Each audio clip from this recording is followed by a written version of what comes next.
Première lecture, c'est qu'elle a eu lieu. Enfin, quand vous prenez, je ne suis pas rivé à ça à 100%, mais je suis de temps en temps et je remarque que ils disent, beaucoup disent, depuis 14 ans, on est là-dedans. Certains auront même tendance à dire cabri, comment le disent les Ivoiriens, cabri mort n'a pas peur du couteau. Mais ils ne sont pas cabri morts, parce qu'ils vivent, ils parlent. Et c'est de cela qu'il s'agit. On a mis du temps. Ce sont des choses qu'on n'a pas l'habitude de voir ici. Autre chose, c'est un chef d'État. Il n'est pas président de la République, il n'a jamais été président de la République parce qu'il n'a pas été élu. Mais le capitaine Dadis Camara a été chef de l'État.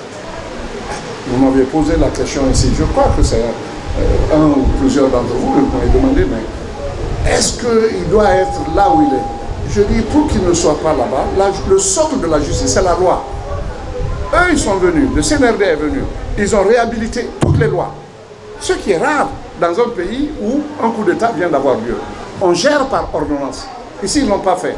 Ils ont dit, nous adossons aux lois qui ont été votées.